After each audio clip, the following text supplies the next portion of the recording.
with a heart of thanksgiving. Baruch Yahuwah. Baruch Yahuwah. Baruch Yahuwah.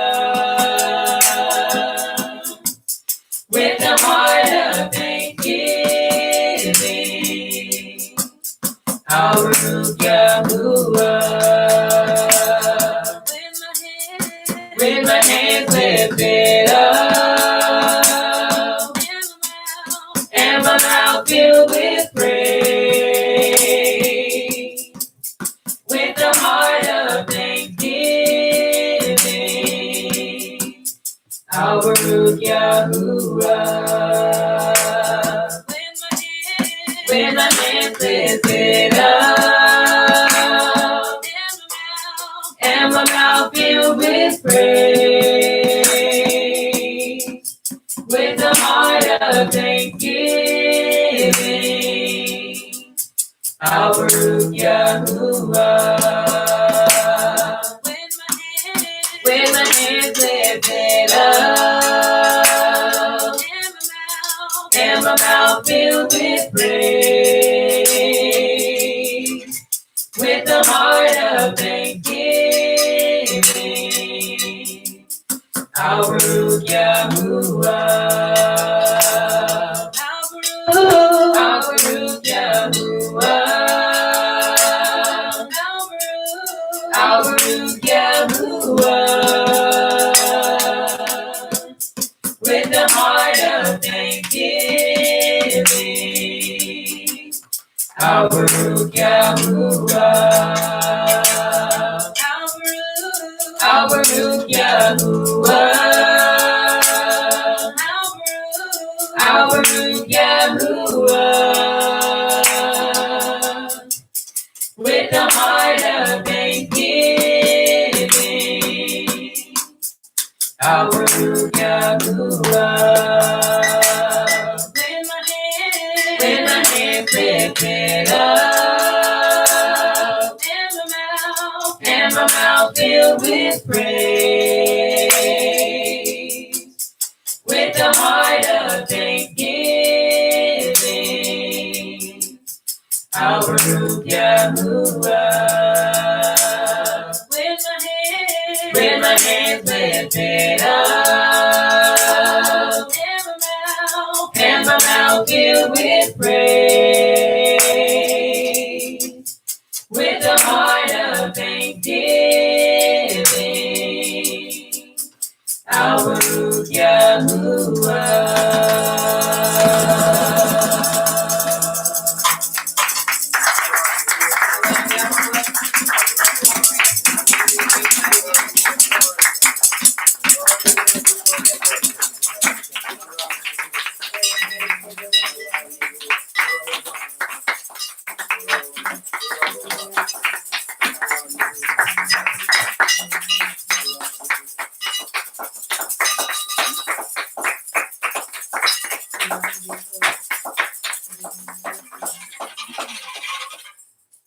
Come on, Baruch Yahuwah with me. Come on, Baruch Yahuwah with me. Come on, Baruch Yahuwah with me. Come on, Baruch Yahuwah with me. Come on, Baruch Yahuwah with me. Come on, Baruch Yahuwah with me. Allah Yahuwah, Allah Yahuwah, Allah Yahuwah, Allah Yahuwah, Allah Yahuwah. Come on and sing your song with me. Come on and sing your song with me. Come on and sing your song with me. Come on and sing your song with me. Come on and sing your song with me. Come on and sing your song with me. Come on and sing your song with me. Come on and sing your song with me. Hallelujah, hallelujah, hallelujah, hallelujah,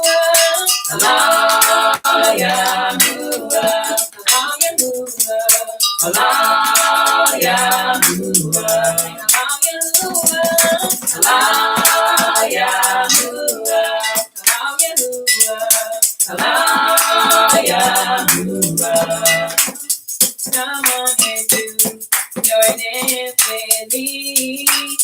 Come on and do your dance with me.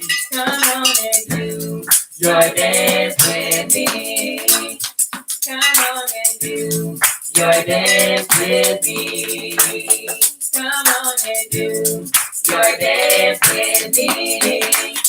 Come on and do your dance with me. Come on and do your dance with me.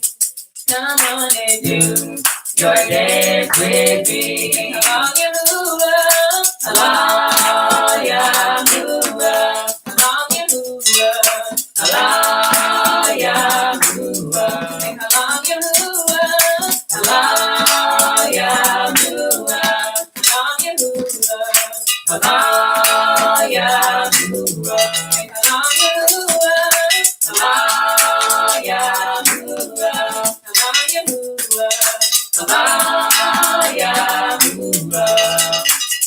come on and worship Yahuwah with me. Come on and worship Yahuwah with me. Come on and worship Yahuwah with me. Come on and worship Yahuwah with me. Come on and worship Yahuwah with me. Come on and worship Yahuwah with me. Hallelujah,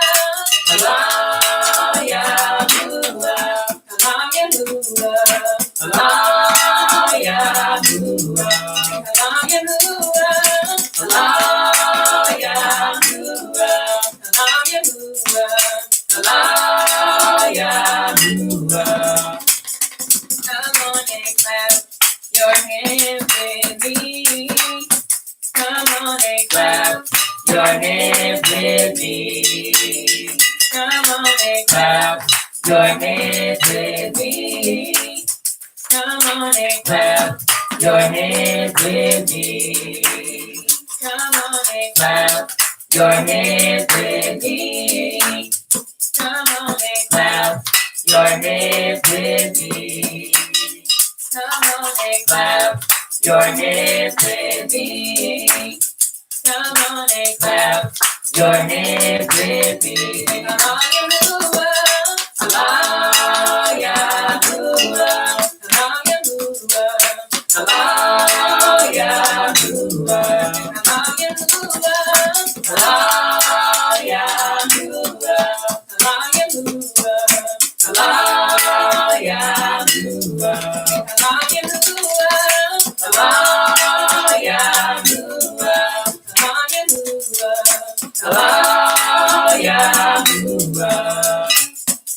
Come on and praise Yahuwah with me.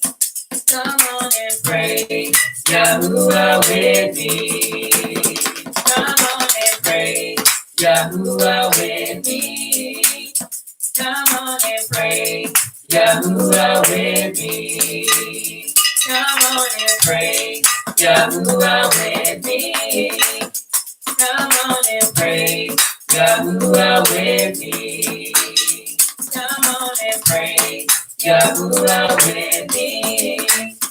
Come on and praise Yahuwah with me. Hallelujah, hallelujah, hallelujah,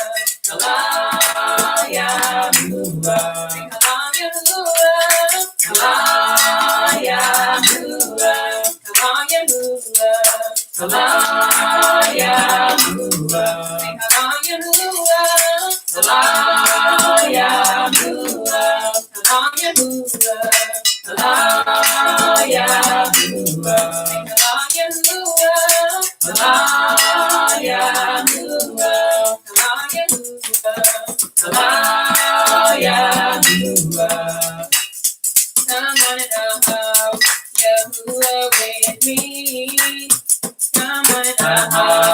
Yahuwah with me. Come on and Yahuwah with me. Come on and Yahuwah with me. Come on and Yahuwah with me. Come on and Yahuwah with me.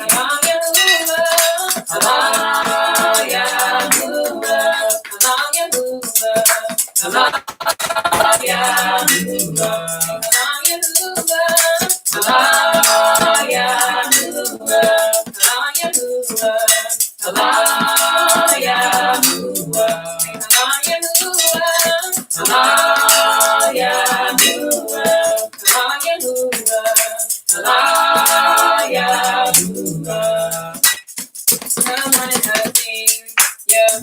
with me. Come on, Hashem, Yahuwah with me. Come on, Hashem, Yahuwah with me.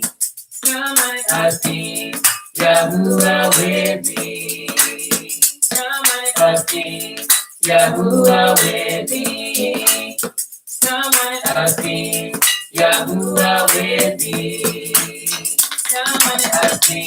Yahuwah with me. Come on, Hashem, Yahuwah with me.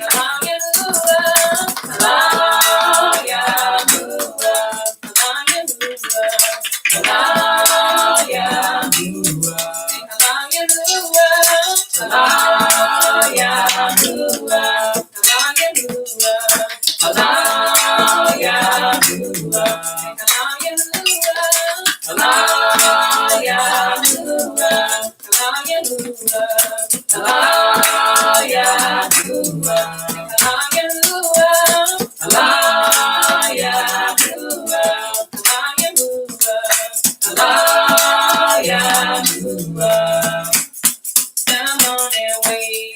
hands with me.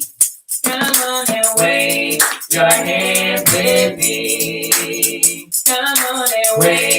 your hands with me. Come on and wave your hands with me. Come on and wave your hands with me. Come on and wave your hands with me. Come on and wave your hands with me. Come on and wave your hands with me. Come on and wave your hands with me. Come on and wave your hands with me.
It is now time for our testimony. A time we come to voice print the atmosphere. At the first voice that you hear will be a portion of the praise team. The next voice that you hear will be mine. as we go into this, our time of declaration. Put your hands together. Let's magnify our King.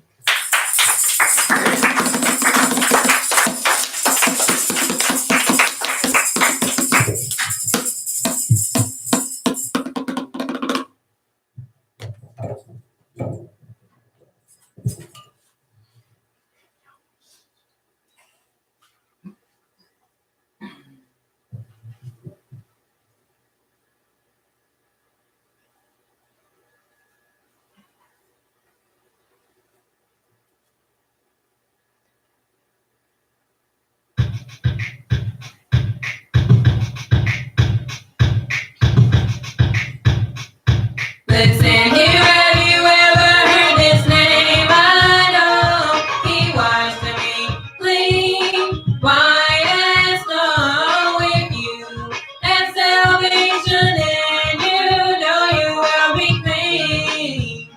You'll be cleansed with the Spirit. Have you ever heard of this name? Name that starts with Y and ends with A. Goes like this.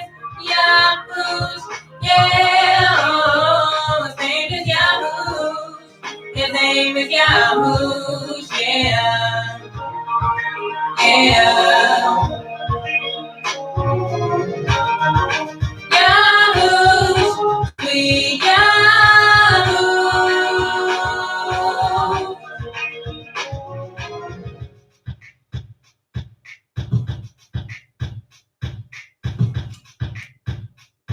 Listen here, have you ever heard this name? I know he washed me clean, white as snow. If you have salvation, then you know you will be clean. You'll be cleansed with the Spirit. Have you ever heard of this name? Name that starts with Y and ends with A. Goes like this. Yahush, yeah, oh, his name is Yahush. His name is Yahush, yeah, yeah. Yahush, sweet Yahush.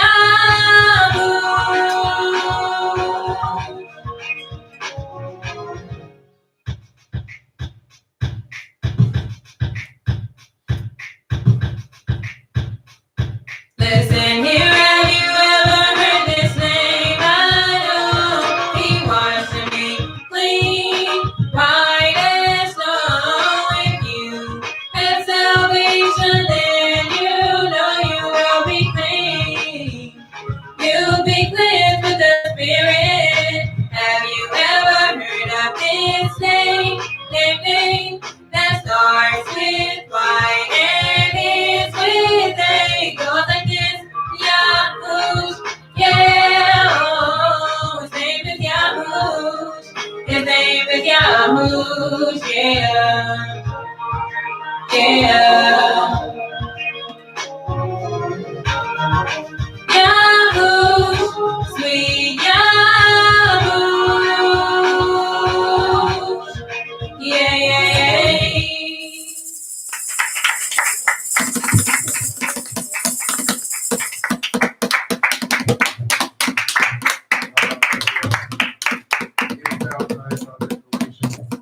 As we prepare to do so, I ask everyone to repeat after me. Hallelujah.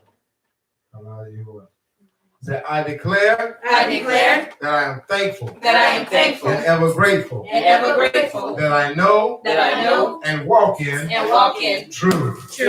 Torah Rabbah, Abba Yahuwah, for awakening me to your truth. I yield and surrender all that I have and all that I am, and walk in obedience to your truth. Satan, you're defeated. Your darkness is scattered. And Yahushua is sovereign. And it is so. Hallelujah. Come, let's magnify our King.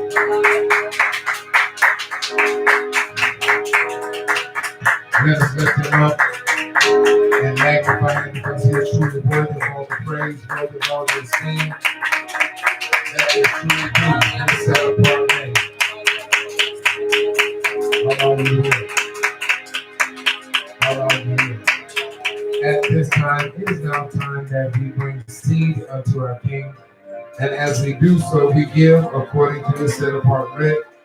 But even as it says in the book of Genesis, that as long as the earth remains, there remains seed time and harvest.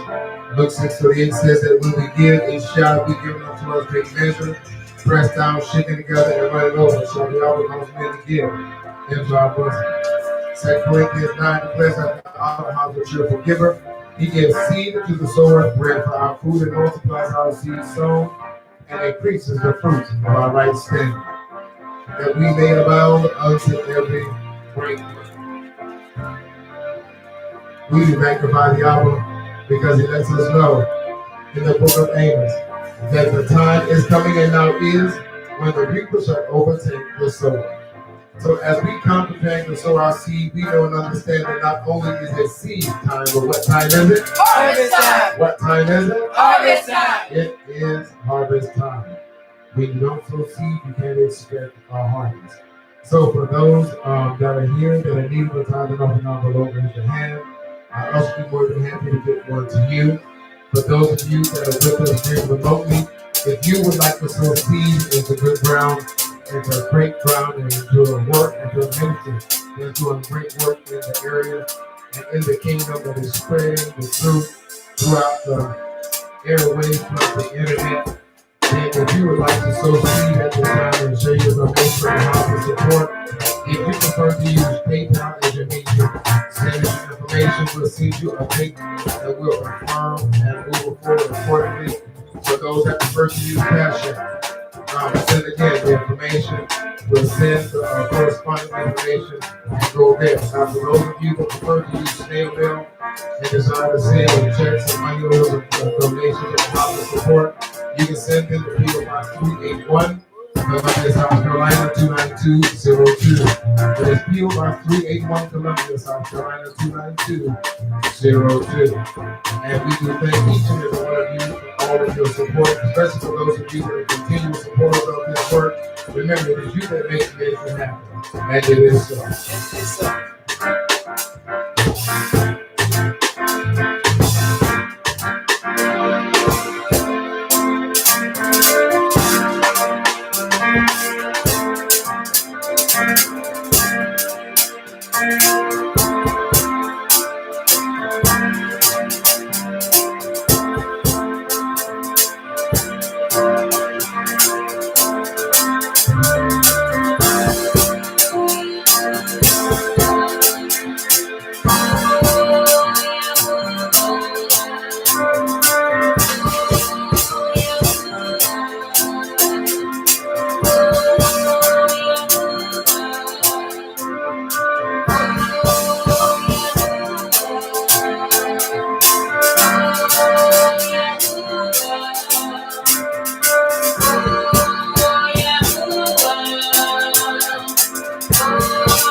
with us for some giving music. Come from where you are, bringing the seed unto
Let's lift our seed unto our King.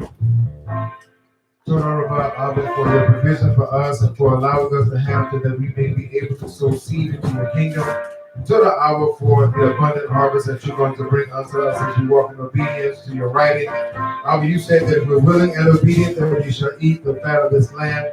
And because we walk in obedience to your word, Abba, we do magnify you and we thank you even the more for all that you're going to do to and for and through us. In the name of Yahushua Mashiach, and it is so. And it is so. And it is so. Come on, let's put your hands together. Let's magnify our King. Hallelujah. We will give him the highest esteem, the highest praise, because he is truly worthy of all the praise. Now, it is time for the word of our Abba. It is time for us to receive our marching orders. So without further ado, it gives me tremendous honor to bring to your forefront one who is a mighty purveyor of the word of our Abba, takes the time to go deep into study, that you may bring forth all the nuggets that we need, not just to survive, but to strive and to thrive, and that we may be those ones that the Abba is looking for in this time, that are going to be ready because we're waiting for his imminent return and everything that he's going to do for us and through us. Ready to go home? I am. Hallelujah. And so we can magnify our Abba as we prepare to receive a tremendous outpouring on this evening from none other than the senior pastor of Messengers of the Yahuwah Kingdom Liberating Ministries, our very own apostle and senior prophet. Hallelujah. Yahshua. Put your hands together and keep going to pray. And let's him. Allah.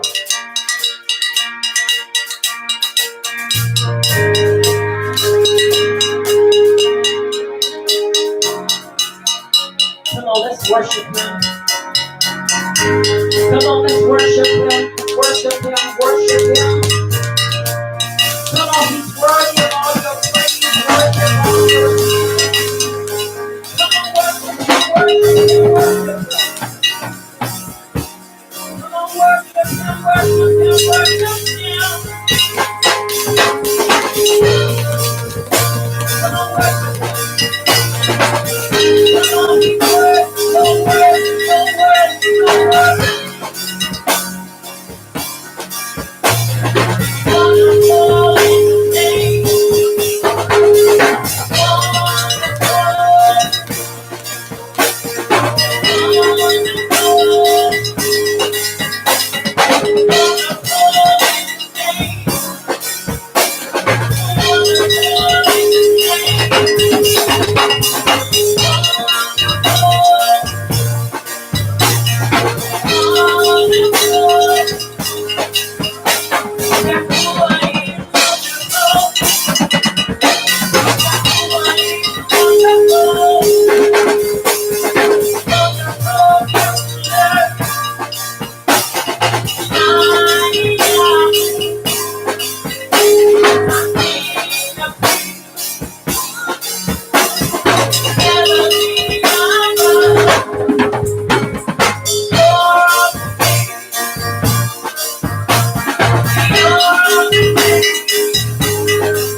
worthy.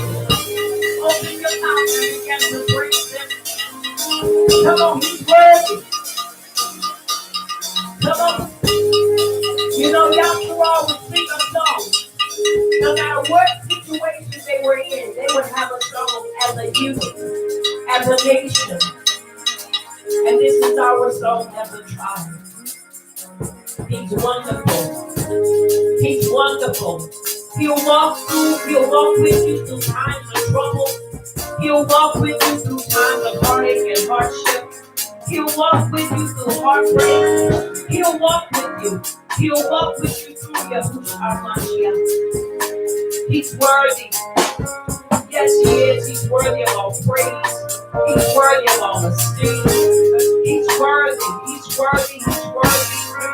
And we do give him praise because of his acts of kindness. Do you not know it was an act of kindness and mercy that got you up? Not the time clock or not the alarm clock, but his mercy is what caused you to rise. And you ought to rise up in your praise for him. Because truly he's worthy, he's worthy, he's worthy. You're worthy. You're worthy, you're worthy, you're worthy. Come on, he's worthy, he's worthy.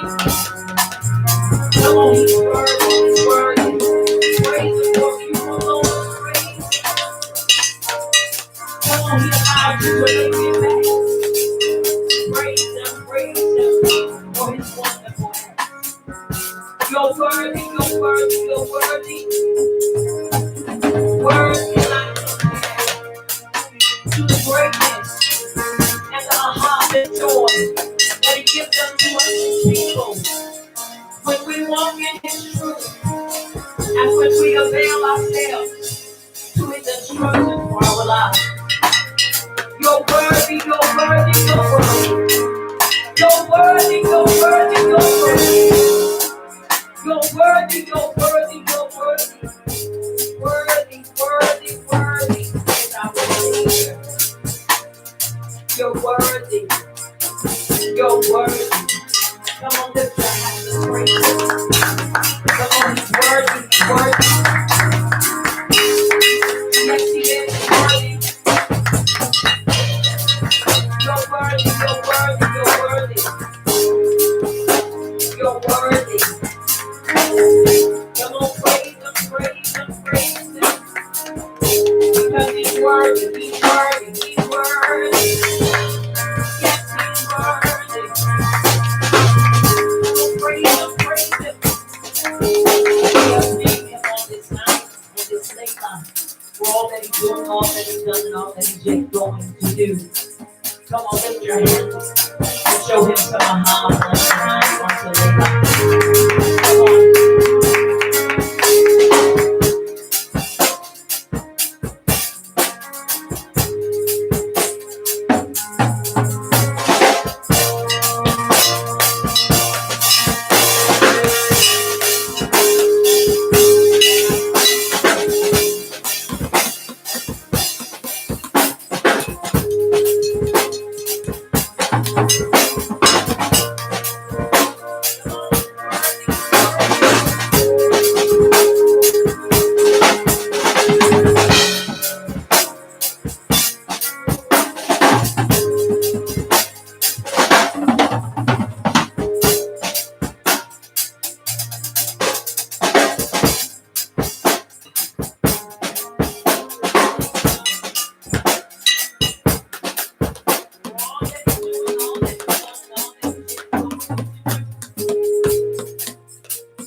It is important that we show forth praises unto him because he's worthy. Do we deserve it? Absolutely not. But we praise him because of his greatness and because of his kindness. That is why we praise him. We praise him for showing us how to suffer long, how to endure, and how to continue to keep on smiling no matter what's going on. And it is so. And it is so. And it is so.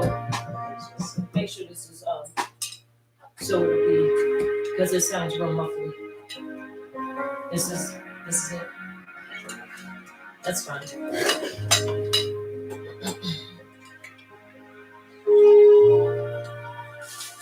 We're going to begin with the Baruch of the Torah.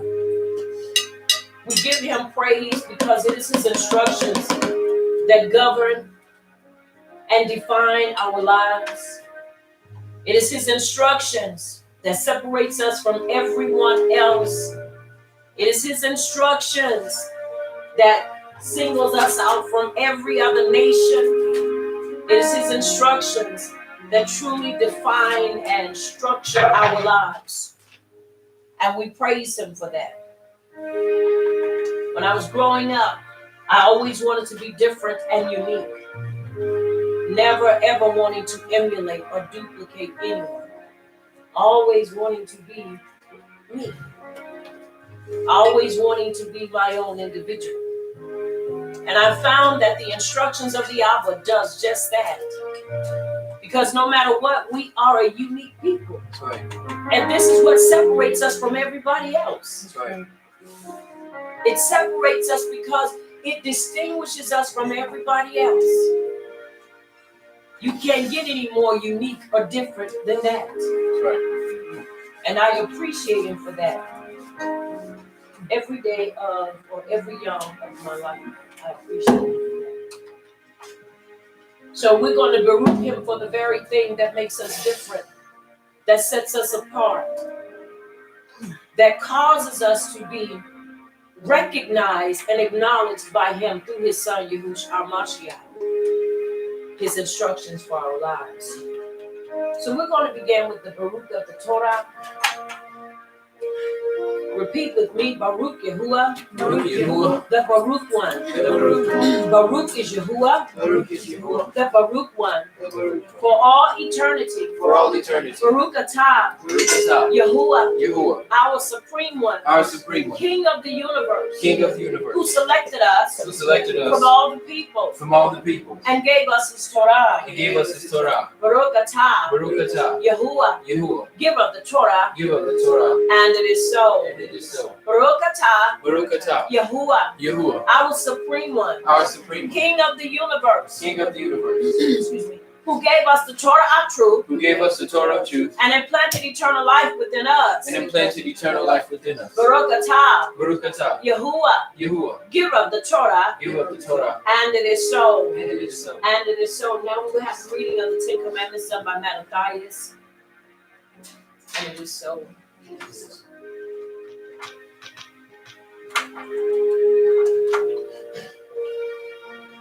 Deuteronomy 5, verses 6 to 22. Aleph, I am Yahuwah, your power was brought you out of the land of Israel from the bed of slavery. Bed, you shall have no other power before me. You shall not make any graven image or any likeness of anything that is in Shemayim above, or that is in the earth beneath, or that is in the mind beneath the earth. You shall not bow down yourself unto them, nor serve them, for I, Yahuwah, your power, will jealous power. Visiting the iniquity of the hours upon the children unto the 34th generation of them that hate me, and showing mercy unto thousands of them that love me and keep my commandment. Gimel, you shall not take the name of Yahuwah and falsify it. For Yahuwah will not hold him guiltless that takes his name in empty. Dalet, guard the Sabbath day to set it apart, as Yahuwah your power has commanded you. 6 days you shall labor and do all your work. But the seventh day is the Sabbath of Yahuwah your power. In it you shall not do any work. You, nor your son, nor your daughter, nor your manservant, nor your maidservant, nor your ox, nor your ass, nor any of your cattle, nor your foreigner that is within your gates, that your manservant and your maidservant may rest as well as you. And remember that you were a servant in the land of Mitzrayim, and that your power brought you out of there through a mighty hand and by a stretched out arm. Therefore, your power commanded you to keep the Sabbath day. Okay? Esteem your hour and your powers commanded you, that your days may be prolonged, and that it may go well with you in the land which your powers are about to give you. 1. You shall not murder. Saying, neither shall you commit adultery. Cat, neither shall you steal. Cat, neither shall you bear false witness against your neighbor. You, neither shall you desire your neighbor's issue, neither shall you covet your neighbor's bed, his field, or his manservant, or his maidservant, his ox, or his ass, or anything that is your neighbor's. These words you will spoke unto all your assembly in the mount, out of the midst of the fire, of the cloud, and of the thick darkness, with a great voice. And he added no more. And you wrote them in 2 tables of stone and delivered them unto me. And it is so. And it is so. Leviticus chapter 6, verses 1 through 18. These are the commandments, the statutes, and the judgments which Yahuwah your power commanded to teach you, that you might do them in the land where you are going to enter and possess it. That you might fear Yahuwah your power, to keep all his statutes and his commandments, which I command you, you and your son and your grandson, all the young men of your life, and that your young men may be prolonged. Hear therefore, O Yasharal, and observe to do it, that it may be well with you, that you may increase mightily as Yahuwah's power of your Abbas has promised you in the land that flows with milk and honey. Shema Yasharal, Yahuwah our power, Yahuwah is the God. Hear, O Yasharal, Yahuwah our supreme one, Yahuwah is the God. And you shall have Yahuwah your supreme one with all your heart and with all your soul and with all your might. And these words which I command you this yom shall be in your heart, and you shall teach them diligently unto your children, and shall talk of them when you sit in your bed, and when you walk by the way, and when you lie down, and when you rise up. And you shall bind them for a sign upon your hand, and they shall be as frontlets between your eyes. To fall, to what? To bind to the mind. To bind to the mind. And you shall write them upon the posts of your bed and on your gates. And it shall be when Yahuwah your power shall have brought you into the land which he swore unto your fathers, to Abraham, to Isaac, and to Jacob, to give you great cities which you did not build, houses full of all great things which you filled not, wells dug which you did not dig, vineyards and olive trees which you did not plant. When you shall have eaten and be full, then beware lest you forget Yahuwah, which brought you forth out of the land of Mitzrayim, from the bed of slavery. You shall fear Yahuwah your power and serve him, and shall swear by his name. You shall not go after the power of the people which are round about you. For Yahuwah your power is a jealous power among you, lest the anger of Yahuwah your power be kindled against you, and he destroy you from off the face of the earth. You shall not tempt Yahuwah your power as you tempted him in Massah. You shall diligently keep the commandments of Yahuwah your power, and his testimonies and his statutes, which he has commanded you. And you shall do that which is right in the sight of Yahuwah, that it may be well with you, and that you may go in and possess the great land which Yahuwah swore to your fathers. And it is so. And it is so. As we turn our attention to Yahush, the son of Nun, chapter 1, verses 7 and 8. Verse 7, we're going to read. Verse 8, we're going to recite. Verse 7 says, only be you strong and very courageous, that you may observe to do according to all the Torah, which Moshe my servant commanded you. Turn not from it to the right hand or to the left, that you may prosper wherever you go. Verse 8, as I've taken to fit our time of confession, confess with me. I will not let the scroll I will not let the scroll of the Torah depart out of my mouth. But I shall meditate in it. Yom and Layla. That I may observe to do. According to all that is written in it. But then I shall make my way prosperous. And then I shall act wisely. Now look at your neighbor, tell your neighbor, and then you shall act wisely. And then you shall act wisely. Look at your other neighbor, tell your other neighbor, then you shall act wisely, and then you shall act wisely. Now take your hand and place it over your heart and say, Abba Yahuwah, Abba Yahuwah, I shall act wisely. I shall act wisely. Come on, Abba Yahuwah, Abba Yahuwah, I shall act wisely. I shall act wisely. I am determined. I am determined To act wisely. to act wisely. I am determined. I am determined To act wisely. to act wisely. And it is so. And it is so. And it is so. And it is so. I am determined, excuse me, to act wisely. And it is so. To hit on 8. 15 and 8, I'm sorry. Mishnah 15 and 8. The sacrifices of the wicked is an abomination, hateful, and exceedingly offensive unto you, Abba Yahuwah. But the prayer of the upright is your delight. Ayah 33 and 4. The Ruach of Yahuwah hath made me, and the breath of the Almighty hath given me life. Somebody said he's a life giver. He's a life giver. Say it again. He is a life giver. He is a life giver. Say it like you mean it. He is a life giver. He is a life giver. Yes, he is. He is a life giver. Micah 3 and 8. But truly I am full of power by the Ruach of Yahuwah, and of judgment of might to declare unto Yaakov his transgression, and to Yasharal his sin.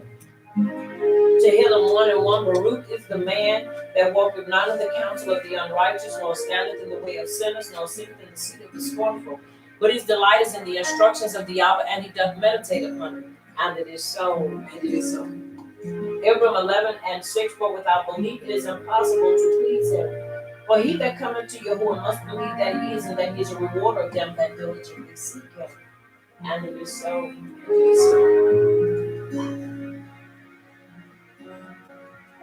As we prepare to do our affirmation before we get there, it is important and necessary that I keep this in your hearing.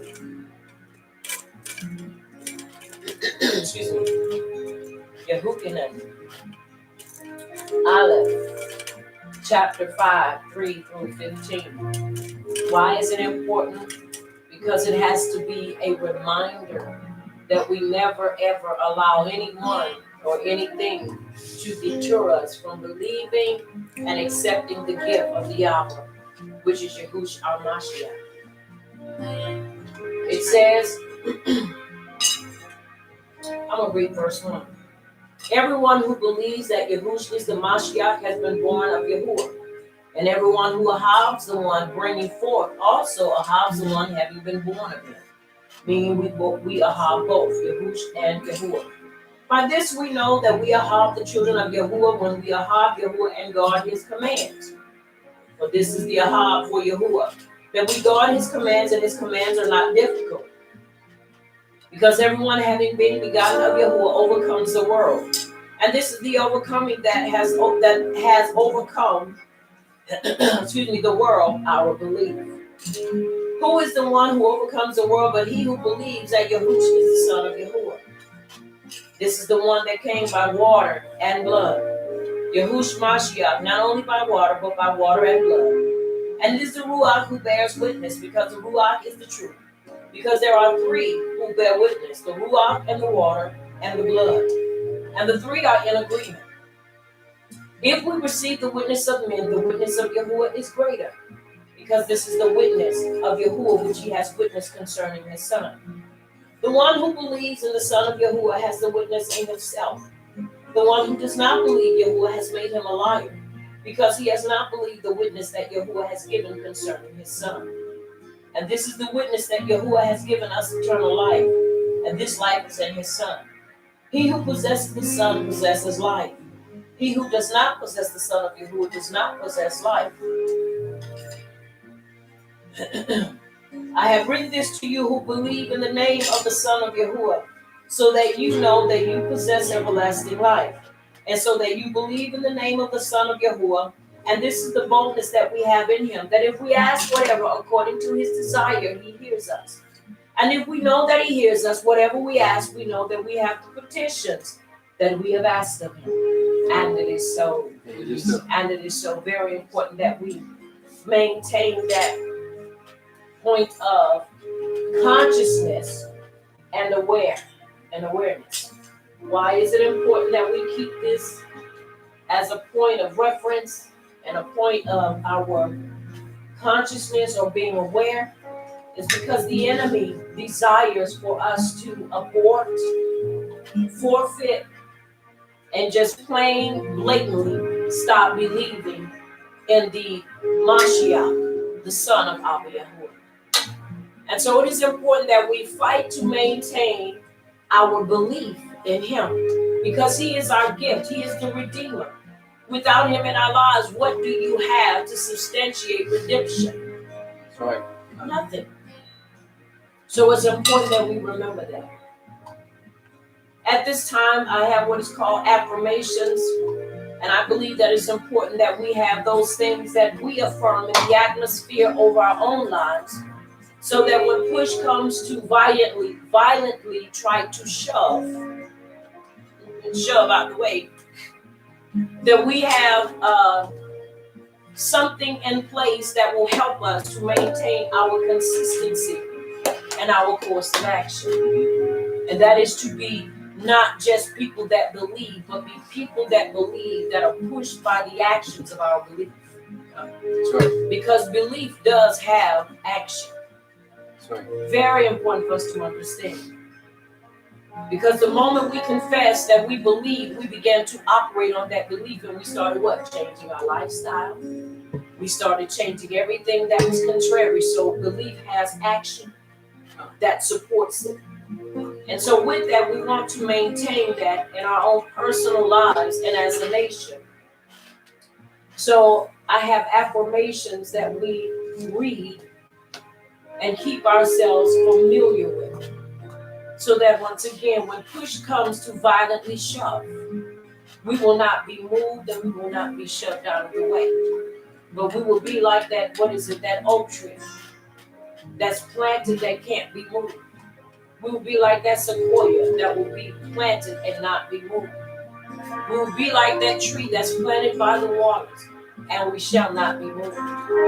Because we planted our belief in the Mashiach, or in Yahuwah through the Mashiach, so that we're able to maintain and continue to move forward.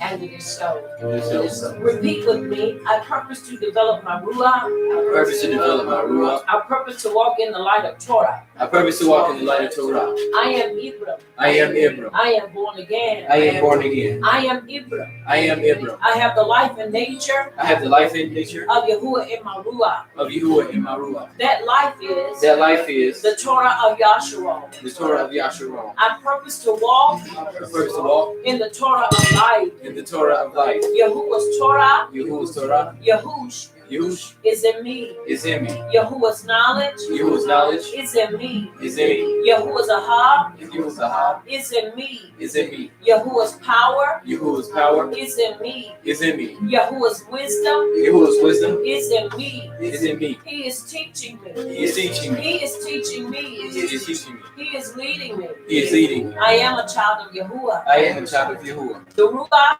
The Ruach HaKodesh HaKodesh of Yahuwah in me of Yahuwah in me is leading me. is leading me. I'll follow her leading. I'll follow her leading. I'll walk in the Torah, I'll walk in the Torah, Yahush, Yahush, our Mashiach. our Mashiach. And it is so. And it is so. And it is so. And it is so. Now, as we go through our declaration of healing and shalom, we want to always maintain and remember that it is not just us alone, but we have a nation. Though we may be in different parts of the world, we're somewhere on the four corners of the world.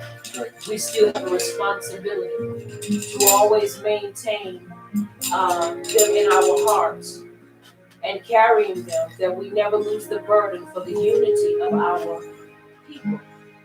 That we always keep that burden, we always keep that mindset. And when we ever start feeling heavy, that we always remember, it is because we still are not a part of the whole nucleus. We are just portions and pieces scattered like mercury. That's right. And so it is important that we maintain that we are a part of a greater sum. and that we continue to pray to be united and connected as one, and that we will be reminded every time we do our declaration. Repeat with me, Abba Yahuwah, in the name of Yahush, our Mashiach, we subdue ignorance with Torah knowledge. And through this knowledge of Torah truth, we claim healing, shalom, deliverance, and salvation. We decree Torah truth in the lives of your people, our people, Yasharal. We unite not to fight each other, but the enemy of our belief. And it is so. Do you believe that? Yes. And it is so. I don't unite with you to fight you. I unite with you so we can overcome the enemy of our belief. And it is so. At this time, as we want to seal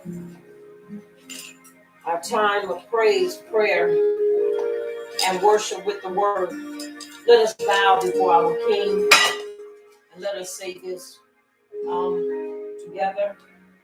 Repeat with me. May the utterance of my mouth and the deliberation of my heart be desirable before you. O Yahuwah, my rock and my redeemer. May the utterance of my mouth and the deliberation of my heart be desirable before you. O Yahuwah, my rock and my redeemer. And it is so. And it is so. We have just recited Tehillim 19 and 14, and it is so.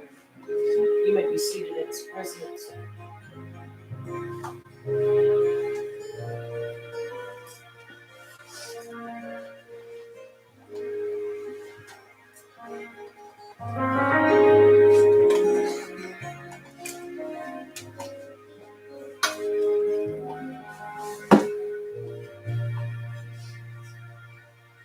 All right, once again, we do appreciate the Abba for all that He's doing, all that He's done, and all that He's yet going to do. I want to say Torah for tuning in, being with us as we continue to move along this time of impartation that truly does bring transformation, as we're in a time of uncovering mystical Judaism.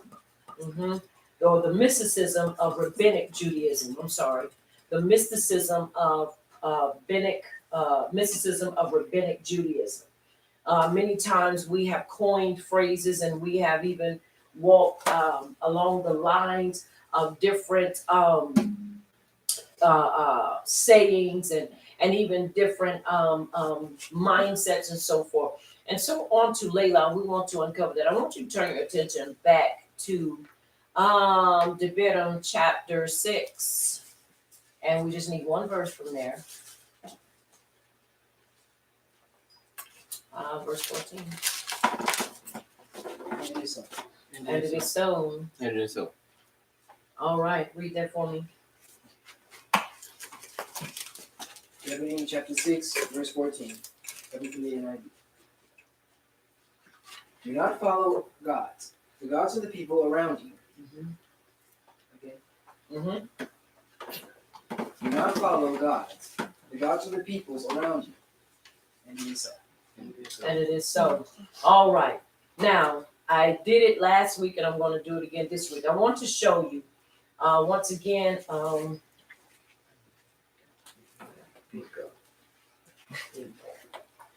want to show you Kabbalah, the esoteric forces, Kabbalah, tree of life, 7 chakras, yoking with serpents, the Kundalini yoga. Once again, this all follows under the mysticism of rabbinic Judaism. And I want to show you what it looks like. As we did before, I'm going to get my helper to pass it around and to show you, or he's going to bring it in closer. We have the top and the bottom, but we're focusing on the top onto Layla. Once again, you see that Kabbalah, and you see the esoteric forces, Kabbalah, which is also when you look at the tree of life, if you've ever seen this, 7 chakras, yoking with serpents, the mysticism of rabbinic Judaism. And I want you to take that. Can you see that? I want you to get a great close up. All right. Now you see the serpents, the 2 serpents that are around the chakra, and you see those things. That's very important for us to look at and examine. I want you to see it that way, and then I want you to, if you can zoom in and see it this way. And the reason I want to show you this is because I want to show you what is behind the forces of the chakra.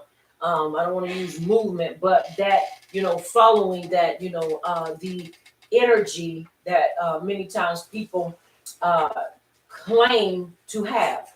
Now, I know, once again, many people are not going to like what I'm going to say because many of us have gotten caught up in that. And if you have, I pray that before the end of this class is up, that you will denounce it, rebuke it, and repent. And so we read in 14, you shall not go after the power of the people which are round about you. Don't follow in their ways. Don't pick up their habits. Don't pick up their ways. Why? Because their ways are not the ways of the Abba. That is why he said don't follow it. Now I want to read this to you, which we're going to do reading, and we're going to follow in scripture. But I want to read this, go back over this, Kabbalah, aka Kabbalah. The mysticism of rabbinic Judaism. This subject concerns teachings and not people. When we learn new things concerning our behavior, it is our responsibility to test them with the word, the Torah. Kabbalah is the study of how to receive fulfillment. It advocates or says it is a secret method to connect to forces to attain fulfillment. In the beginning, I read to you esoteric. Now, once again, I'm going to read what esoteric means. It's intended for or likely to be understood by only a small number of people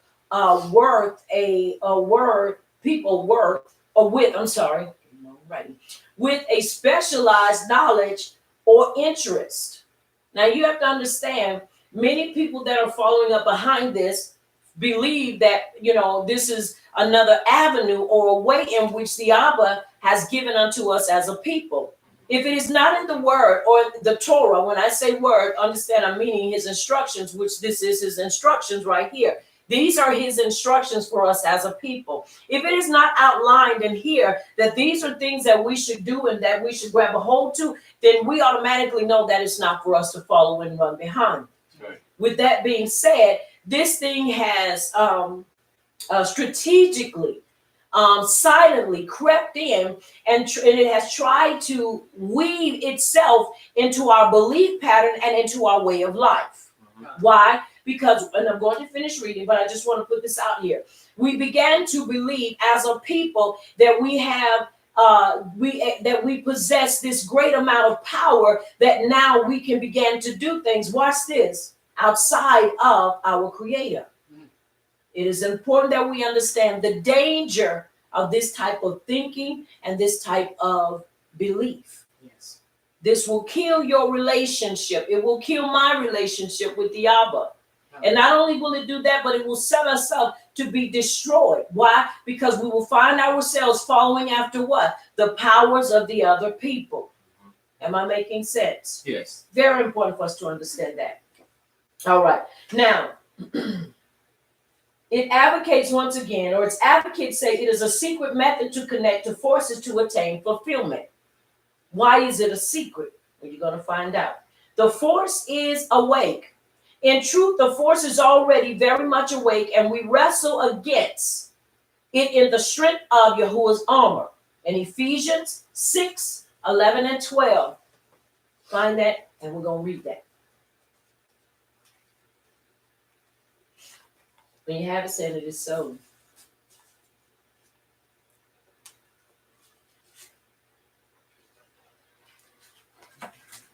You have it? Okay, come. see in Ephesians 6:11 and 12. Mhm. Put on the complete armor of power, for you to have power to stand against the schemes of the devil.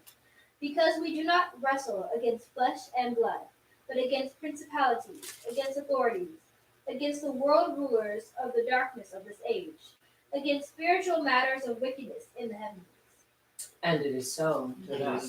Very important that we understand. So that means that every opportunity that the enemy sees, he is going to what? Capitalize on it. He is going to find a way to worm himself into our belief system and our style of life. Very important for us to understand this. Why is it important? Because the moment we start following behind this, guess what happens? We leave the basis and the principles that the Abba has left for us. Because now we began to believe that the power is what? Down on the inside of us, and all we need are these 4 stones or these 7 stones or these 4 openings to help us to be able to tap into this secret revelation or this secret means. You have to understand the enemy is very shrewd, and he knows that we are very hungry for knowledge. Sorry. I believe it's in Matthew 5 and 6, not 5 and 8, 5 and 6, where he says, he that is hungry and thirsty after uprightness shall be filled. If you're hungry, guess what? He's going to feed us with knowledge. If we are hungry, he's going to do these things, and he's going to share the secret things with them whom he ahabs. So if he ahabs you, then you don't have to worry about it. In due season, that what is secret will be revealed. Mm-hmm. So we don't need to go any other way. Now, its secrets are intended to be understood only by a small number of people with a specialized knowledge. So that means if it's only for a few people with a specialized knowledge, now these people begin to act what? Puffed up. I have this special knowledge. I have only, something you don't know anything about. And the only way you'll find out is if I introduce you to it. And even then, you probably won't be as high as I am because, I've gone through this, that, and the other. Now, you have to understand, once again, this is not the characteristics. These are not the characteristics. Neither are these the traits of the Abba. Neither his son, Yahushua HaMashiach. Now, Kabbalah is a mystical interpretation of inner meanings in the Torah and oral traditions of the Abbas. Now, you have to understand, once again, we're going to see what the Kabbalah is. Kabbalah, let me go ahead and tell you, means receive. Means to receive. So that means if you are receiving it from another source, then that means you're not receiving it from the Abba. Mm-hmm. He doesn't have any outside force. Now, with that being said, understand Yahush is his son. So he's not an outsider. He's an insider. That's right. Are you following me? Yes. Very important for us to understand. All right. Now listen, it emerged 700 years after Islam with the publication of the Zohar. The Zohar is the chief Kabbalah text which directs Torah study, along 4 levels of interpretation borrowed from Hinduism, gurus, known by the acronym. And as I said last week, we used to follow this acronym. Parshat, which means simple surface meaning. Remez, hinted. Drash, search. Soothe, hidden. So we began to follow along those 4 patterns. Guess what happens? If you don't follow that, then that means you are what? You are pushed out from that. Are you following me? You are left in the dark behind that. And so if someone says that, you're looking like, what are you talking about? What do you mean? Now, it's a mystery to them because they have no knowledge of this. Why? Because if they're not exposed to it, then watch this. You're the only one that knows that. Where that becomes a problem, because if we all connected in and we also be receiving the same information so that we all can grow, we may all grow at different times, but guess what? We're still supposed to grow. Mm-hmm. Very important for us to understand this. All right, now let's look at what Zohar means. It means splendor. And it first appeared in Spain in the 13th century, published by Moshe de Leon. Interest in its exploded during the 16th century through Rab Isaac Luria. He promoted the Zohar, echoing Leon's claim that the thoughts were based on the writings of a first century rabbi, Shimon bar Yochai. Now, you will probably have heard of him or probably will hear of him, especially when you start looking into rabbinic Judaism, anything that is along the lines of the Jewish way of doing things. You will hear them speak about certain rabbis. And so this is one of the rabbis. And he is believed that he did this under, now listen, the inspiration of Elijah. Are you hearing me? Yes. Very important to follow the threading of this. Focusing on mystical concepts. Kabbalah reached its height in the later Middle Ages among the Hasidim. It involves esoteric or secret and the sephers, which means codes. Sounds very familiar, doesn't it? Yes. You have to understand, Abba Yahuwah does not speak to us in codes. If anything, he speaks to us in what? Parables. Parables. And he always speaks it to where, watch this, that it is not so much that it goes over the people's heads, but it shows where their heart is. A parable speaks about where you are. When Yahuwah spoke to them, even when he spoke to them in Matti, Yahuwah, and even Yehukin and Moshe, which is Mark, when he spoke to them in parables, but he spoke to them from where they were. And the reason they could not grasp it is because they were so far removed from it. Right.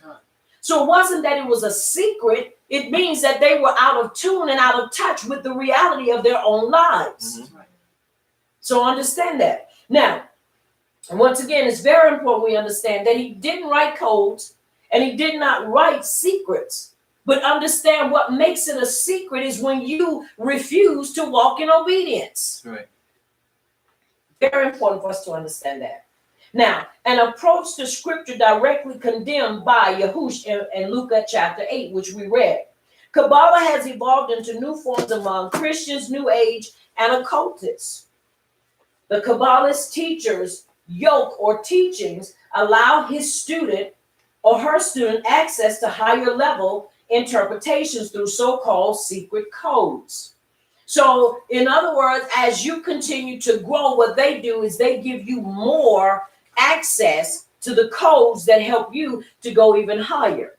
Now, you have to understand, once again, if we hunger and thirst after uprightness and we are filled, then we understand that there's an automatic what? Growth and development that's going to take place.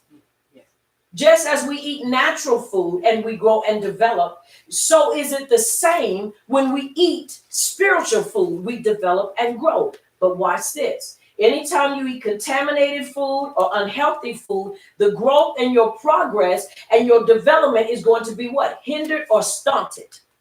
Right. Because if it's not healthy, then you will not develop into a healthy individual. Mm-hmm. Right. And it's the same thing with our spiritual food. If you're eating that which is not healthy and which does not promote belief in the Abba, then you will not develop into a person that's strong in your belief. Right. This is why it's important that we strain what we receive and not to grab everything just because it presents itself in a package that seems like it's right and that, hey, we can eat this. This seems great till you crack one of them eggs open. There's one thing about a rotten egg, you won't know it's rotten until you crack it open. That's right. Because you be sitting there, you think, hey, shake it, it kind of feel a little heavy. Crack that bad boy, and you be like, whoo-wee, what did this thing come from? Because it's bad. Are you hearing me? Yes. So it's important that we understand that we watch the things that we accept as our means to grow. Are you hearing me? Yes. Too young, we hear about codes being discovered, exploiting the curiosity of allegory-seeking individuals. Now, once again, we've heard the saying, curiosity does what? Kill the cat. Kill the cat, and it's the truth. People are curious, but this is the problem. We're curious about the wrong thing.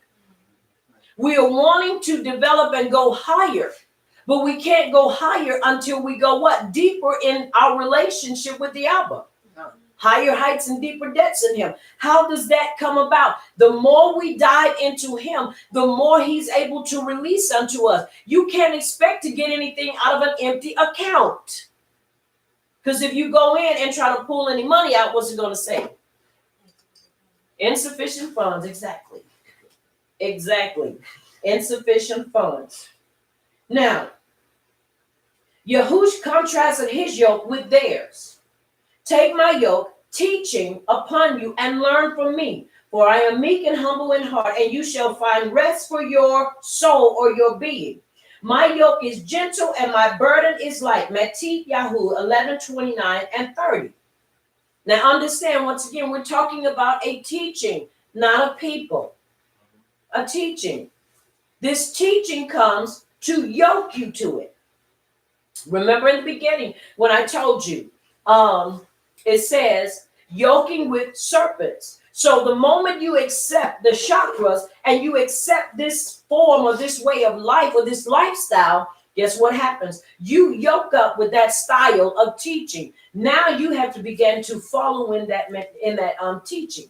Are you following me? Yes. Very important that we understand. All right. The Kabbalah student looks upon his teacher as his exalted one. Hence the title Rabbi, my exalted one, which I said last week, this is going to ruffle a lot of people and get a lot of people angry with me, but it is just the truth. This is why in the writings, Yahu said, call no one rabbi. He never said you couldn't call anyone a more or mora. He never did say you couldn't call one a shepherd. He never said you couldn't call them that. But there's something distinct about that when you say rabbi, because it now exalts that person into a position of exalting him or herself over a person or a group of people. Are you hearing me? Yes. This is why it's important that we understand where these things come from. All right, now the question. What is the leaven or yeast of the Pharisees? The answer is Rabbinic Judaism, the traditions of the fathers. Now we're going to find out in just small increments of what it was, because it is a lot that the fathers did. You have to look at the different ones when we look at fathers. When we look at Maimonides, Maimonides was a rabbi, or even we could say a sage, who created different platforms, and he also had the 13 laws, I believe it was or is of belief. He had 13 laws of belief. And so with this, when you start looking at those things that were created to be like a paraclete to the instructions, now this is where the problem comes in, because the Abba never didn't then, and does not now need us to bring forth platforms to help explain what is already explanatory. Mm-hmm. All we have to do is listen and have an open heart to receive, and we will be able to understand better. Are you following me? Yes. All right. Now, where did the idea of a rabbi come from?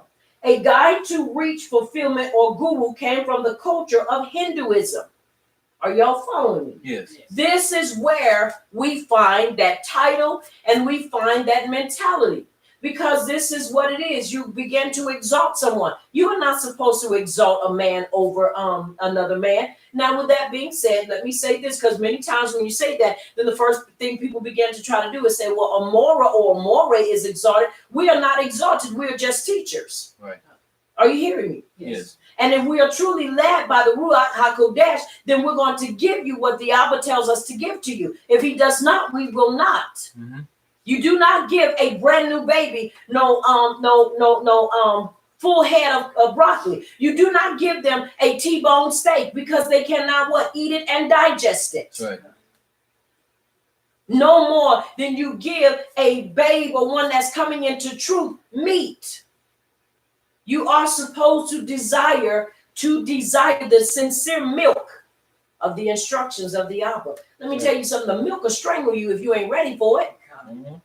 And people trying to jump into meat. The milk is not so much strong, but the milk is healthy and is fulfilling. That's right. Very important for us to understand that. Once again, where did the idea of a rabbi come from? A guide to reach fulfillment, or from the culture of Hinduism. This reached the Middle East about the 2nd century BCE, before Common Era. It came from India by way of the trade route known as the Silk Road. Yoking with forces to achieve higher chakra levels and 4 levels of interpretation. Both originate from Hinduism. Moshe, Daniel, and all other prophets never mentioned the rabbi. So once again, you have to understand, when you begin to desire and begin to crave after this, you begin to take on the mentality of a rabbi.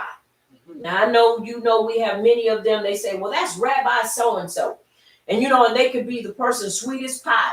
But you have to understand the concept of a rabbi, once again, is that you are the exalted one, or my exalted one. This is where problems come in, because there's only one exalted one, and that is Abba Yahuwah. Yahush does not exalt himself above the Abba. He does not. So once again, it's very important that we understand there is not but one exalted, and that is Abba Yahuwah. So it's important that we understand that the prophets did not bring this out. Why? Because it was not for them to bring out. Because this is foreign.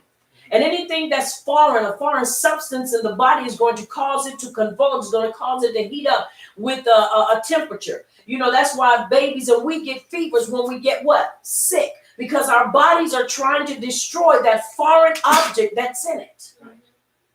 Because there's something in there that's not agreeing with our body, with our chemistry, with our makeup. And so the body says, in order to get rid of it, I must heat up. So you have to understand there is something that is diabolical going on in the body, and the body is heating up because we need to purge this out. We need to get it out of our system because it's not healthy and it's not right. It's not right. Now, the shakubu, the shabuku, this. Are teachers trying to convince you of codes, numerical secrets, higher levels of knowledge, or that you need the covering of another enlightened man? Now understand what this is talking about. It is talking about the exalted one, a rabbi. When we say cover, many times people get that misconstrued with a teacher or someone that is a leader. A leader does not cover you. A leader teaches you how to be covered under the Abba through Yahush HaMashiach. That is what a true Mora or a More does. That is what we do.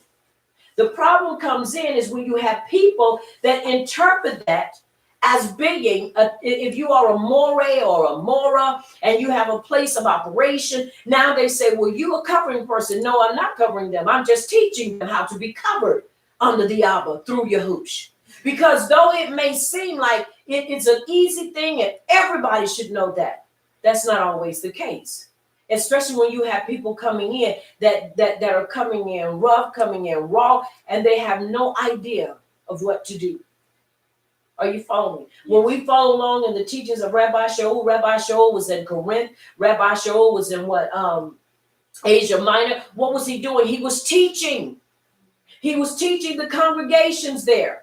Why was he teaching them? Because they themselves could not teach themselves. This is why we have so many people confused, because we have babies trying to teach babies. And we have people trying to teach from a level they themselves don't know where they are.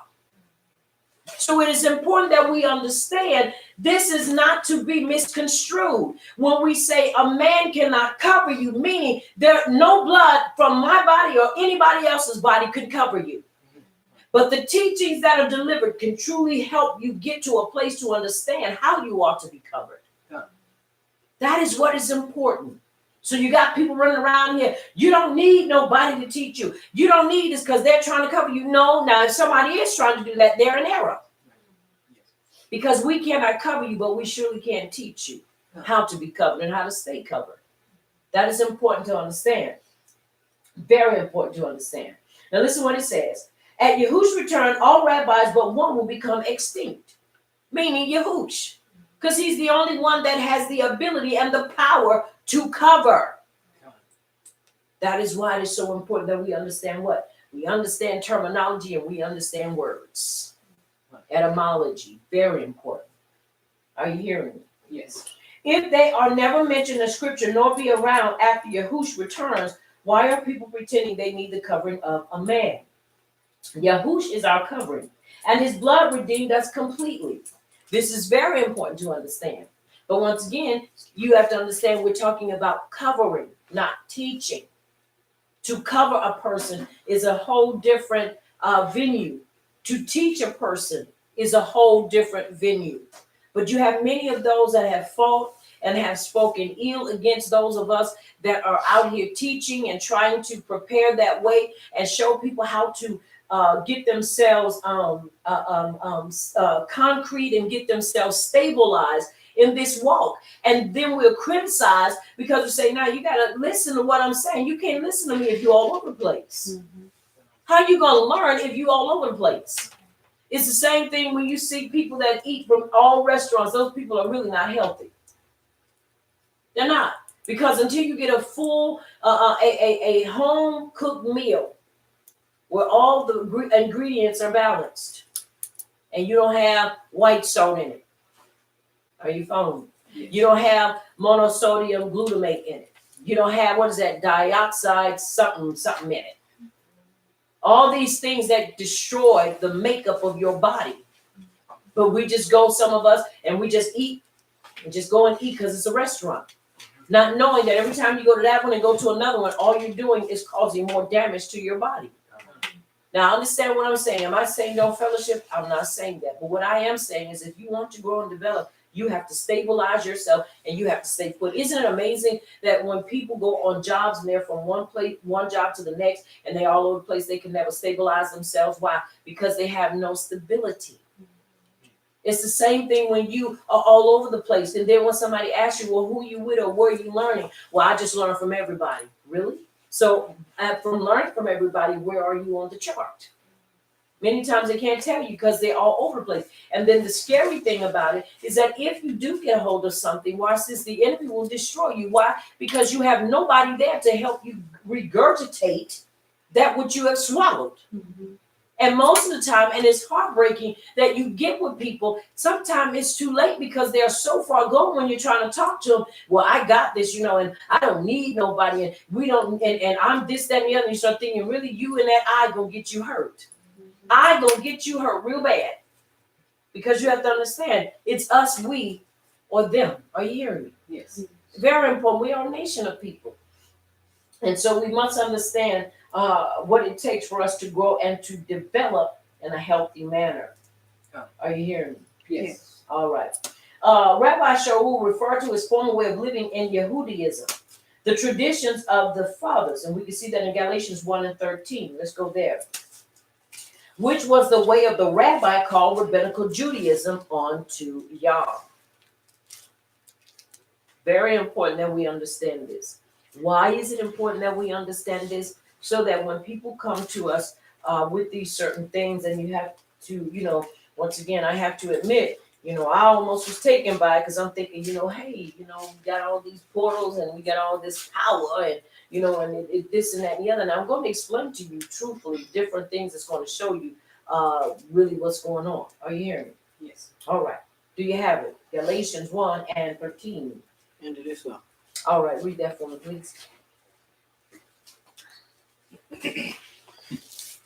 For you have heard about my former way of life in Judaism. Mm-hmm. I persecuted Yahuwah's congregation to an extreme degree and tried to destroy it. And it is so. And it is so. Now listen what he said. So that tells you that in Judaism, it's all about them and their way. If they don't get their way, they will destroy it. Either they destroy it with their mouths or they destroy it physically. And this is why we have to be careful even when we say things, and especially who we say it around, so that we like Judaizers, so we don't become, walking in their mentality. He said, look, I went and I ravaged it. I was there to destroy it. Why? Because it was my responsibility to do away with that could come and bring life. Now you have to understand once again, why is this such a heavy topic, and why should it be a heavy topic and something that we do more research in? Because you have to understand something.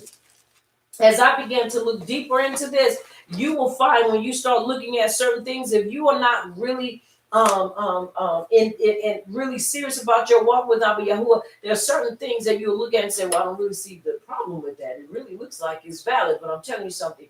Anytime a boa constrictor gets on a person, if a person does not get off from under that thing, 95% of the time they die.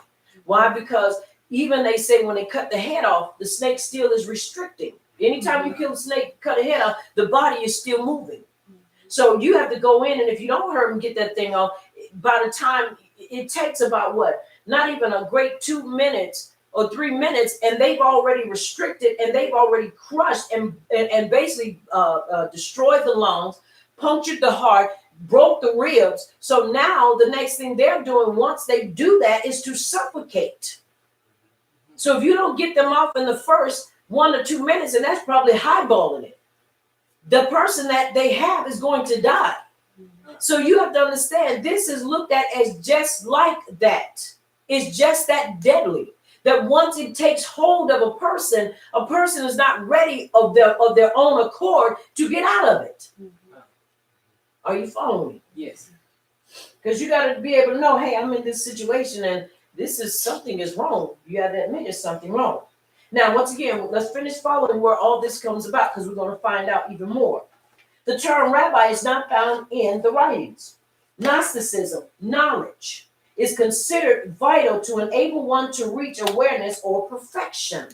Also, this is why I always read Yehukanan, Aleph chapter 5 verses 3, and I read 1 to 15. Why? Because Yehukanan, he encountered Gnosticism. He encountered those that came against the life of Yahush. He encountered that on a large scale. And this is why he promoted, and this is why he wrote, and he told us, look, I'm writing this to you who believe so that you know that you possess everlasting life. And the only way to possess everlasting life is through Yahush HaMashiach. Now, some would say, well, we know that that's a no-brainer. But you have to understand something. The enemy is so shrewd, so shrewd, that he has been able to, I won't say rip or tear, because nobody can tear us out of the hand of Abba Yahuwah. We can walk out of it. But he has been so shrewd, and he has been so cunning and so crafty that he has lured many of our people out of the safety of the Abba. Why? Because he presented to them information that seemed right. Well, he can't be. Well, this is too much. And this is why Yehukanan took on that, because he knew the people he was dealing with then, and even would read his writings even to this young, would face the same things that they faced. Those that will come against and say, well, according to the scripture, there is nowhere, it's in Yashi, I believe, 53, where it speaks of the Mashiach, but many have come to believe that that's speaking about the children of Yashua, which it is not. No way could we ever have fit that description as a people, as a whole.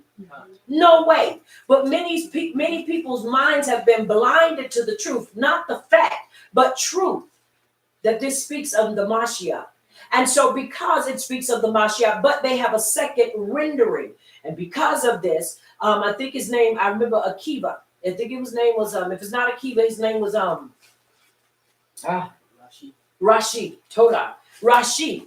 And because Rashi, who was at that time a interpreter and also a commentary interpreter, he was the one that was able to come and was able to change the opinion of those that believed this spoke of the Mashiach, because he had an opinion that it spoke of the children of Yahshua.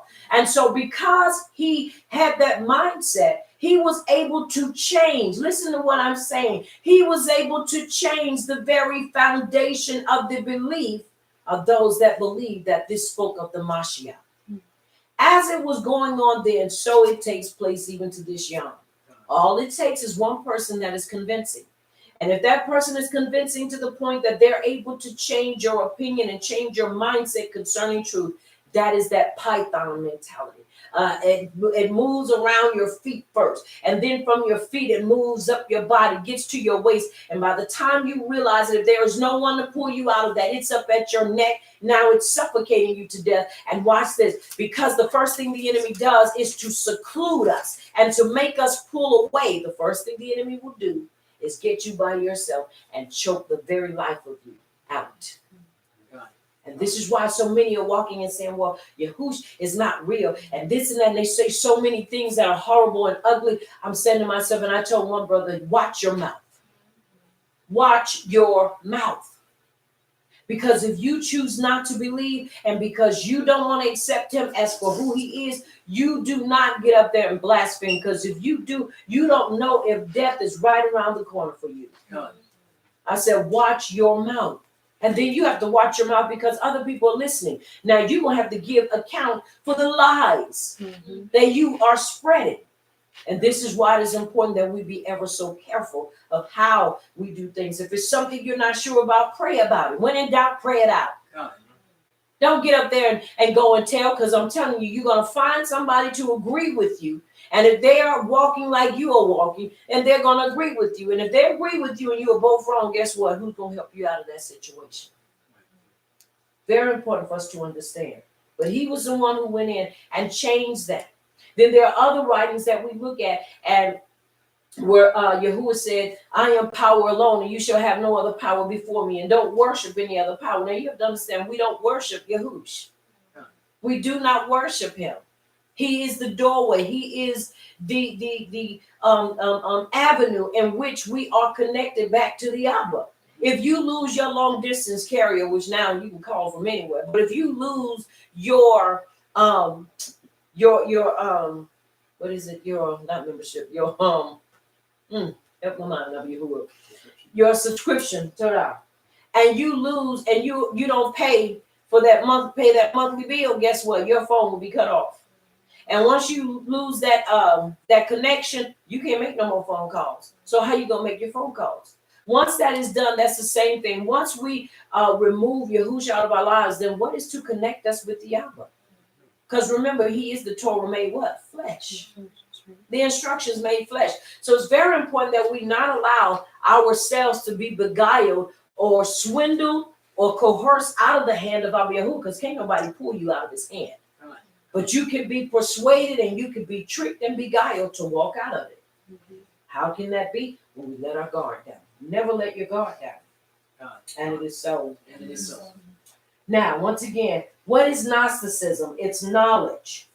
It's considered vital to enable one to reach awareness or perfection. How are we perfected as a people? Through the instructions of the Abba, through the Torah. That is what the Torah does. Let me read something to you to help you understand that as well. Let me show you something really quick when we get to talking about the Torah and how so many people have one of the number one things that throws people off is when you say law, which it was interpreted. Are you hearing me? All right, let's look at this. The Hebrew word translated law in the covenant is Torah.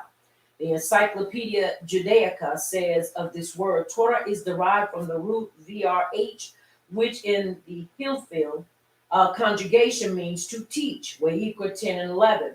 The meaning of the word, get that for me, is therefore teaching, doctrine, or instruction.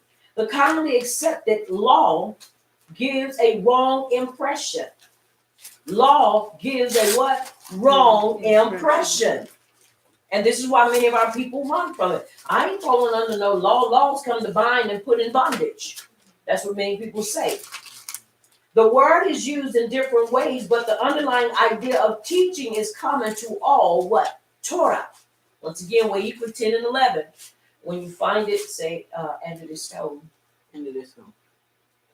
All right, come on, get that for me. Read that for me. Where you put 10 and 11. And teach the Israelites all the statutes that Yahuwah has given to them through Moshe. Read that again. And teach the Israelites all the statutes that Yahuwah has given to them through Moshe. Exactly. All right. Through who? Moshe. Not through Kabbalah, not through Gnosticism, not through the traditions of men, but through what? Moshe. Now understand this. Yahush came, watch this, and he was teaching the same thing Moshe spoke about. This is important. And this is one of the things, or one of the areas I believe our people also get caught up in, because now they say, well, we're supposed to only teach what Moshe taught. Well, Yahush taught what Moshe taught as well. Because remember, in Matthew 5 and 17 and 18, he said, think not that I've come to do away with the law or the prophets. In other words, the doctrine, the teaching of the Abba, which was taught or given by who? Moshe. So it's important that we never allow ourselves to be misled. Now watch this. According to an ancient tradition, the Torah existed in Shemayim even before the world was created. The concept of the pre-existence of the Torah is shown in the works, now understand, of Philo, a Jewish philosopher in Alexandria, Mitzrayim, who lived during the time of the Apostle Kepha. He wrote the preeminence of the word or of the Torah as the Logos, and identified it with the Torah Abid. Similarly, the apostle Yehukanan tells us, in the beginning was the Torah or the Logos, and the Torah was with Yahuwah, and the Torah was Yahuwah. He was in the beginning with Yahuwah. Yehukanan 1 and 2. Are you hearing me? Yes. Very important for us to understand. Now, I really want to get to this part. And what is Torah? This is what it says in the Gesenius, Ibram lexicon. The word Torah means instructions, doctrine. You can also see that in Ayah 22 and 22, and it gives different outlines. Human as that of a parent when Ayah was given instructions to his children. Mishlei 1 and 8, divine through prophets. Yashiyah 1 and 10. And in the Greek of the renewed covenant, the equivalent word is nomos. This is what says Thayer's Greek lexicon. Anything established, anything received by usage, a custom usage law in the renewed covenant law, which is, let me point this out, is error. This is wrong because it's not general. This is where the problem comes in. Remember, the first thing we look at is that it's Greek. Now, understand, many people don't believe it and want to fight it, but Yahushua spoke Ibram. He did not speak Aramaic or Greek. He spoke Ibram because that was not a dead language. It was still very much alive. Are you following me? Yes. Very much alive. So it's important that we understand that. All right. Now listen what it says. In the divine, in Vine's dictionary of the renewed covenant and of the covenant and renewed covenant, Torah is law, direction, instruction, and occurs 220 times in the Ibram. It says further, the instructions given by Yahuwah to Moshe and the Yasharites became known as the law or the direction, HaTorah, the Torah. And it was frequently as the instructions of Yahuwah. And it says in Tehillim 1 and 19 and 1, Baruch are the undefiled in the way who walk in the Torah of Yahuwah. So it's very important that we understand this. Why is it important that we understand this? Because when we began to divert and we began to follow other means, this is where problems are going to arise. Has anybody ever had water in their gas tank or knew somebody that got water in the gas tank? Well, the problem that happens when you get water in your gas tank and with your gas is the means or the fluid by which your car is able to function or move by. If you get water in your gas tank, now understand the problem with this. Gas does not just stay in the gas tank. It travels through the system in that car. So if gas gets in there, when it's time for it to ignite, which it does, and this is why we don't drive on the Shabbat, is because it does kindle a fire. There has to be a combustion to where when it's turned on, there are pistons. And those pistons help with the oil, but when you turn it on and it ignites, it causes an ignition to where it comes on, or it causes the car to drive or to start up. Now you have to understand, in order for that car to drive smoothly, the oil in it has to be clean, the transmission fluid has to be clean, and the gas has to be clean. Why? Because if everything else is clean and that gas has water in it, you're going to be looking like the Soul Train. And you're going to be sounding like popcorn in a popcorn maker. Okay. And even sometimes stalling out. In other words, your car is going to go and stop, go and stop, go and stop. And you're not going to be able to really do until what? Until you purge that water or get that gas out of your car. If you can't, gas treatment sometimes works depending on how much gas is in there. And then other times you have to really drain that out. Why? Because it messes with your filters, and it gets in and messes with your I think it messes with the rods too. Anything that in that system that water gets in, it bothers it, because oil and water does not mix. So now you have this going on. This is water, and water is not healthy information. All right, now listen. The Eastern philosophy of Hinduism teaches a method or path, dharma, path of uprightness, that leads a person out of the karmic cycle of reincarnation into nirvana, nothingness. This goal of oblivion is the essence of Eastern philosophy, And the transcendental state is presented by the sky blue skin of the many deities. Now, you have to understand when you see this, which I believe this is what's his lady's name? Shiva. This is one of her many faces. And this group, which is called the Blue Men, I want to show this Blue Men, and I believe this is Shiva. When you see them with the blue skin, what happens? This is the secret meaning of blue skin. In other words, this is what they present themselves. Anybody knew that group? They had blue skin, and they could make some pretty decent music. But we see their foundation, and we see their belief system. So it may be different on yours, but if you look closely, that color is blue. That skin color is blue. Okay, and so let me show you all. It's blue. If you could see that, it is blue. Blue. See, all right, it's blue. Now, once again, the goal of oblivion is the essence of Eastern philosophy, and this transcendental state is presented by the sky blue skin of their many deities. So, once again, once they've reached this place, it is known because of the blue skin. Now, most of the time, when you see blue skin, what does that mean on a person? They're dead. Have you ever heard where they said their lips are turning blue? And you ever see the movies and they're getting the people out of the water and they've drowned or they're dead, and they say their skin is turning blue, they look blue, and especially you can see it really in light people. In other words, it means they're dead. They are no longer in the land of the living. Why would I want to represent that what is dead when he came to give me life? Are you following me? Yes. All right, now I'm gonna read this, and then we're going to do one more verse, and then we're going to pray.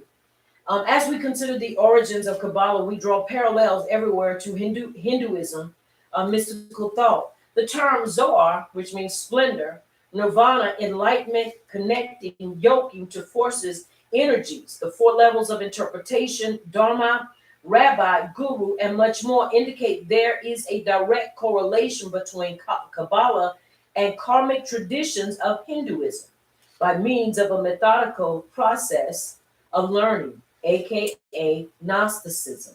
Once again, when we look at Gnosticism, it means what? Knowledge.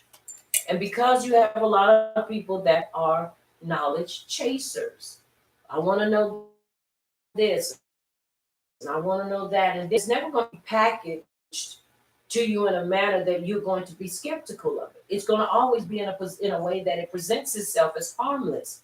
You know, when bombers go and blow stuff up, they don't go put a raggedy paper bag in there. They can put something that looks like, hey, it's a gift. It's, it's mail. It's in a brown, with stuff on it that will make you believe, oh, it's just a package. It's not a package. It's a bomb. But they always present it in a manner to where you will be receptive to receiving it. But then you receive it, it's detrimental to your way of life.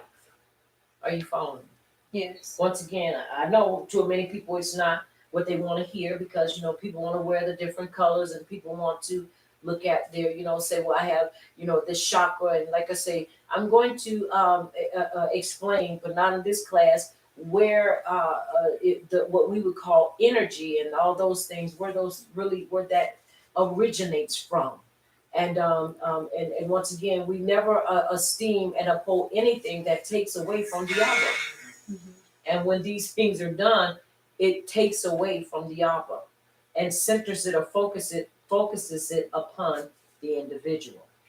Are you hearing me? Yes. All right. Now, Mark, Yehukin and Moshe, which is Mark 10 and 15, says, truly I say to you, whoever does not receive the reign of Yahuwah as a little child shall certainly not enter into it. Now, once again, Kabbalah means receive.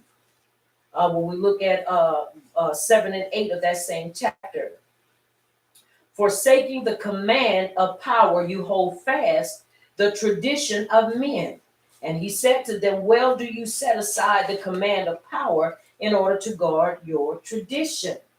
So we come to see that when you began to follow in this lifestyle and you began to accept this way, you put away the ways and the instructions of Abba for the traditions of men.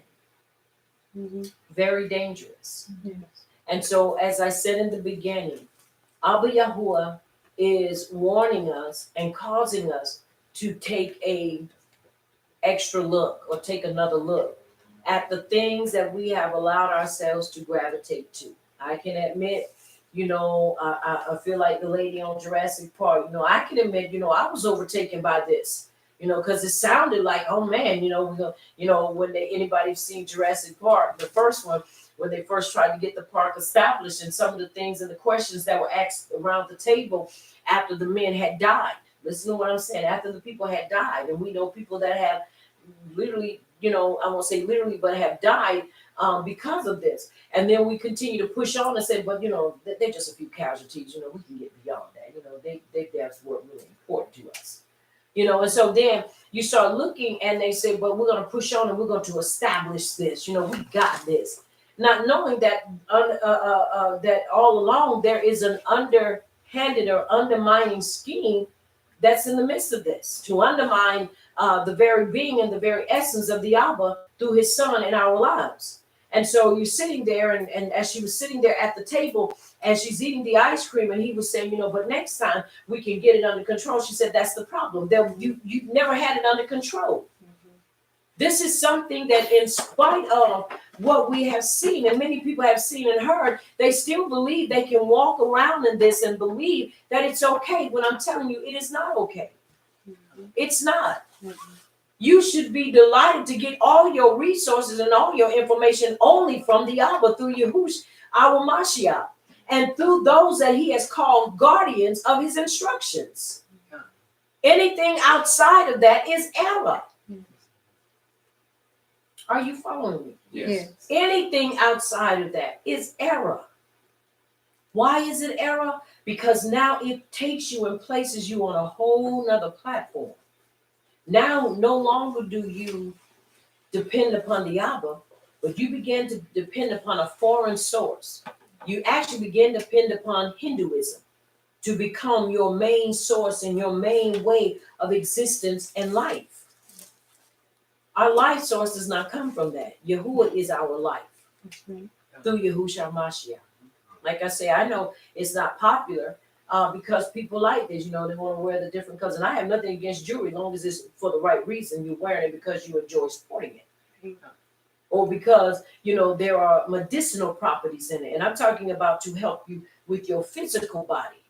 Not because there's a spiritual connection to it. With these things, it's so many connections. Are you following me? Yes. So it's important that we understand these things. Why? Because once again, you have to understand, pythons don't care who they grab and suffocate to death. If you are a source of food for it and it believes it can swallow you up, it will swallow you alive. And it doesn't matter. So it's important that we understand that. Once again, Yehukin and Moshe Mark, which is Mark 7, 8, and 9, and it reads, forsaking the command of power. You hold fast. Remember the forsaking. They forsake the command. Remember he said in verse 14, follow what? Follow not after the power of the people that are round about you.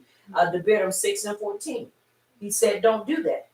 Now watch what it says, forsaking the command of power. You hold fast the traditions of men. Forsaking Abba Yahuwah, but hold fast the traditions of men. And he said to them, well, do you set aside the command of power in order to guard your tradition? Once again, he's letting them know you would set this aside for that. It's impossible to serve both. You're going to serve one and hate the other. Now, many people believe it's okay. It is not okay. Once again, either we're going to be Ibram and we're going to be set apart, or we're going to be Hindus. Operating in their belief, because this is their religion. This is not a religion for us. This is our culture and our way of life. So I want to encourage you to keep your head up, keep your shoulders squared, and keep your heart and your feet in and upon the Torah, because we can't go wrong when we make his instructions the helm of our lives and make them the pinnacle of our lives. That we will never stray, that when we feel ourselves getting a little discontented and getting discouraged, that we can rely and lean into his instructions, because he will never forsake us, neither will he leave us. But we've got to maintain that, and you got to continue to want to follow in this truth. You can't want to be, wishy-washy and flaky. You have to want to walk in this way of life, because there's so many things out there that would desire to pull us away from him. So I encourage you to stay steadfast, unmovable, always abounding in the work of the Abba, and know that your labor in him is not in vain.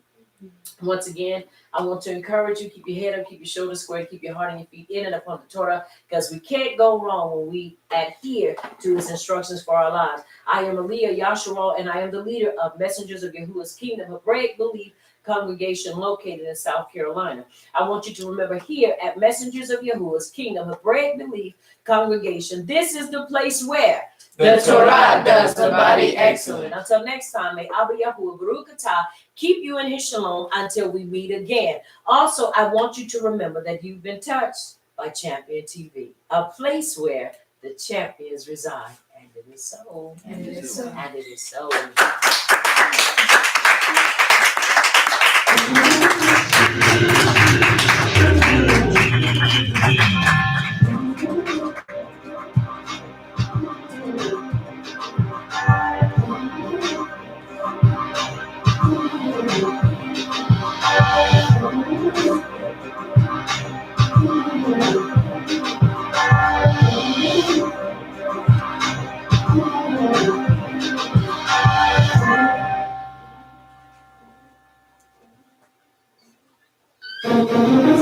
Yeah.